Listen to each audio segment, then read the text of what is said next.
Hello दोस्तों, नमस्कार। कैसे हैं आप सब? आई होप कि आप सब अच्छे होंगे, मस्त होंगे, खूब बढ़िया से मन लगाकर पढ़ाई कर रहे होंगे। तो चलिए आज हम लोग हिंदी की प्रैक्टिस सेट हल करेंगे। बहुत ही इम्पोर्टेंट प्रश्न है। तो आप लोगों को जैसा कि बिहार थर्ड का पेपर आ चुका है, फॉर्म आ चुका है, सॉरी।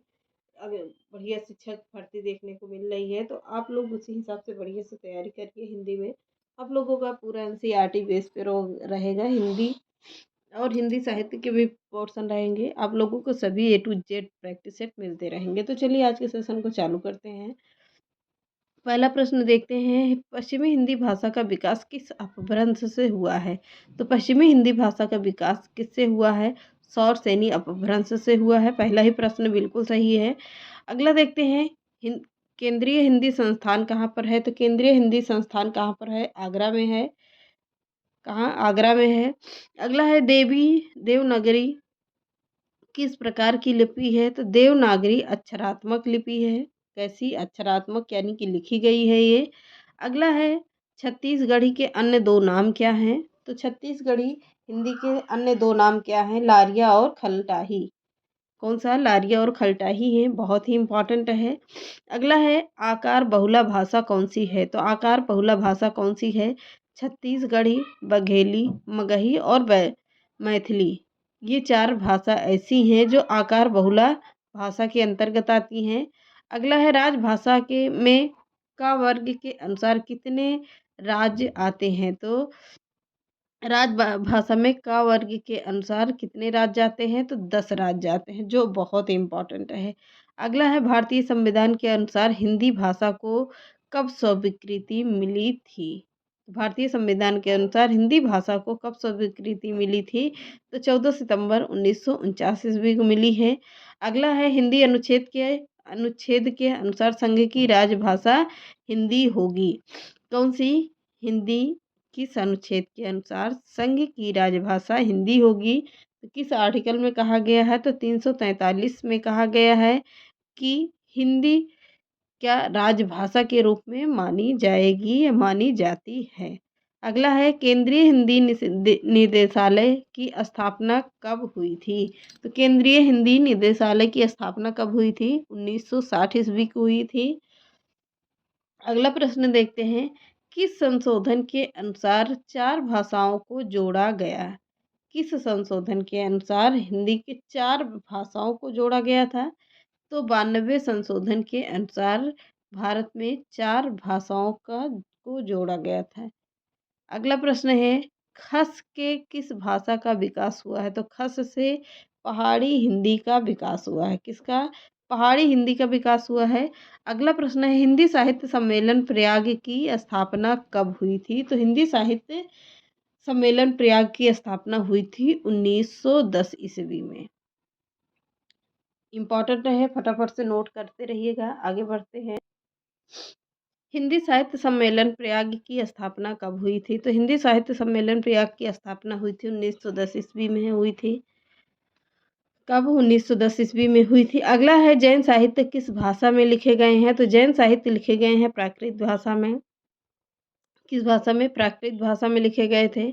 हिंदी एक प्रहरी किसे माना जाता है? तो हिंदी एक प्रहरी है, या पुरुषोत्तम दास टंडन जी ने माना है कि हिंदी एक प्रहरी है। अगला है, खड़ी बोली का प्रथम महाकाव्य कौन सा है? तो खड़ी बोली का प्रथम महाकाव्य कौन सा है? प्रिय प्रवास है। तो प्रिय प्रवास किसकी रचना है? भारतेंद्र हरिश्चंद्र की है। आगे देखते हैं, अवधी भाषा का प्रथम ग्रंथ कौन सा है? तो अवधी भाषा का प्रथम ग्रंथ कौन सा है? चंदायन। चंदायन किसकी रचना है? मुल्ला दाऊद की रचना है। अगला है, उक्त व्यक्ति प्रकरण किसका है? किसका ग्रंथ है? तो दामोदर पंडित का ग्रंथ है ये। कौन? उक्त व्यक्ति प्रकरण। अगला है, नूर मोहम्मद की दो रचनाएं कौन सी हैं? तो नूर मोहम्मद की इंद्रावती और अनुराग बांसुरी दो रचनाएं हैं। कौन सी? इंद्रावती और अनुराग बांसुरी। अगला है, ब्रज भाषा की मुख्य बोलियां हैं। तो ब्रज भाषा की मुख्य बोलियां कौन सी हैं? बुक्सा, अंतर्वेदी, भरतपुरी, डांगी, माथुरी। कितनी भाषाएं हो गई? 5 भाषाएं हो गई। भुक्सा, अंतर्वेदी, भरतपुरी, डांगी और माथुरी। अगला है, स्नेह लीला के रचनाकार कौन है? तो स्नेह लीला के रचनाकार कौन है? विष्णुदास हैं। कौन? विष्णुदास की रचना है। अगला है, ब्रज भाषा का उदय काल क्या हुआ? क्या है? तो ब्रज भाषा का उदय काल क्या है? 1000 ईस्वी के आसपास माना जाता है कि ब्रज भाषा का उदय काल हुआ था। इसी में यानी कि ब्रज भाषा का वर्णन किया गया है। अगले देखते हैं, संदेश रासक के रचयिता कौन है? तो संदेश रासक के रचयिता हैं अहद माड़। कौन? अहद माड़ होंगे। अगला प्रश्न देखते हैं, उत्तर प्रदेश सरकार ने 1947 में जो लिपि सुधार समिति गठित की है उसके अध्यक्ष कौन थे? कौन थे उसके अध्यक्ष? तो आचार्य नरेंद्र देव थे। बहुत ही इम्पोर्टेंट है। अगला है, लाल कवि द्वारा रचित जयप्रकाश किस बोली में लिखा गया है? तो लाल कवि द्वारा रचित छत्र प्रकाश किस बोली में लिखा गया है? तो बुंदेली बोली में लिखा गया है। अगला प्रश्न है, हरियाणवी कौरवी किस प्रकार की बोलियां हैं? तो हरियाणवी कौरवी किस प्रकार की बोलियां हैं? अगला है, आचरण की सभ्यता किसकी रचना है? तो आचरण की सभ्यता सभी को पता होगा, सरदार पूर्ण सिंह की रचना है। बहुत ही इम्पोर्टेंट रचना है। आम बजट के ऊपर बहस होगी, वाक्य का शुद्ध रूप क्या होगा? तो वह आम बजट के ऊपर बहस होगी, इसका शुद्ध रूप क्या होगा? आम बजट पर बहस होगी। अगला है, उज्जवल चरित्र के लिए मानसिक दृढ़ता आवश्यक है, वाक्य में शुद्ध क्या है? तो वाक्य में क्या है? शुद्ध उज्ज्वल सही शब्द नहीं होगा, यानी कि उज्ज्वल का दोनों जा आधा रहते हैं और बाकी वह पूरा रहता है, ला पूरा रहता है, उज्ज्वल सही माना जाता है। उसमें यानी गरम व्यंजन कौन कौन से हैं? तो सभी को पता है कि उसमें व्यंजन सा सा हा 4 अक्षर आते हैं जो उसमें व्यंजन के अंतर्गत आते हैं।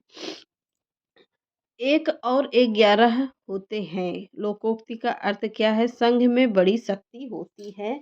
यह इसकी लोकोक्ति होगी 1 और 11। अगला प्रश्न है, कठिन काव्य का प्रेत किस कवि को कहा जाता है? तो कठिन काव्य का प्रेत केशवदास जी को कहा जाता है। अगला है, कबीर किस काव्य धारा के कवि थे? तो कबीर किस काव्य धारा के कवि थे? ज्ञान मार्गी कवि के धारा थे, ज्ञान मार्गी काव्य के कवि थे। अगला है, कलम का जादूगर किस कवि लेखक को कहा जाता है? तो कलम का जादूगर किस कवि या लेखक को कहा जाता है? तो राम वृक्ष बेनीपुरी को कहा जाता है। अगला प्रश्न है, कलम तोड़ना का अर्थ होता है मुहावरे का अर्थ बहुत सुंदर लिखना है, यानी बहुत अच्छा लिखना है। अगला है, किस काल को हिंदी साहित्य का स्वर्ण युग कहा जाता है? तो किस काल को कहा जाता है? आपको पता होगा, भक्ति काल को स्वर्ण युग काल कहा जाता है। अगला प्रश्न है, किस बोली भाषा को अंतर्वेदी के नाम से जाना जाता है? तो किस बोली या भाषा को अंतर्वेदी के नाम से जाना जाता है? ब्रज भाषा को जाना जाता है। किसे राष्ट्र कवि कहा जाता है? तो किसे राष्ट्र कवि कहा जाता है? रामधारी दिनकर को कहा जाता है। तो रामधारी दिनकर को उनकी किस रचना के लिए ज्ञानपीठ पुरस्कार मिला है? तो उर्वशी के लिए रामधारी को ज्ञानपीठ पुरस्कार मिला है। तो कब उन ज्ञानपीठ की शुरुआत कब हुई थी? तो 1965 से ज्ञानपीठ की शुरुआत हुई थी। अगला प्रश्न है, कौन सी भाषा हिंदी की आदि जननी है? तो कौन सी भाषा है हिंदी की आदि जननी? संस्कृत को माना जाता है। अगला है, खिसियानी बिल्ली खंभा नोचे लोकोक्ति का अर्थ क्या होता है? सफलता से लज्जित व्यक्ति क्रोध हो करता है, यानी करता है। बस आगे देखते हैं। अगला है, भारतीय साहित्य और संस्कृत को हिंदी की सबसे बड़ी देन महत्वपूर्ण है। तो किसने कहा है? संपूर्णानंद ने कहा है। अगला प्रश्न देखते हैं, हिंदी के पुराने साहित्य का पुनरुद्धार प्रत्येक शिक्षित व्यक्ति का पुनीत कर्तव्य है। पीताम्बर दत्त भड़थवाल का है। अगला प्रश्न है, परमात्मा से प्रार्थना की हिंदी का ज्ञान मार्ग निष्कंटक करे हरगोविंद सिंह का है। अगला प्रश्न है, हिंदी भाषा भाषी प्रांतों के लोग भी सफलता से टूटी फूटी हिंदी बोलकर अपना काम चला लेते थे। आनंद सैनम का है। ये मैंने प्रश्न आप लोगों को पढ़ाया है, फिर से ले रहे हैं क्योंकि इम्पोर्टेंट है। अगला है, हिंदुस्तान की भाषा हिंदी है और इसका दृश्य रूप या उसकी लिपि सर्वगुणकारी है, नागरी है। गोपाल लाल खत्री ने कहा है। अगला है, हिंदी के द्वारा ही अखिल भारत की राष्ट्रीय एकता सुदृढ़ हो सकती है, तो किसने कहा है? यह है भूदेव मुखर्जी के कथन हैं। अगला प्रश्न देखते हैं, हिंदी का शिक्षण भारत में अनिवार्य होगा। प्रश्न है, हिंदी का शिक्षण भारत में अनिवार्य होगा, किसने कहा है? सुनीति कुमार चटर्जी ने कहा है। सभी प्रश्न इम्पोर्टेंट हैं। आगे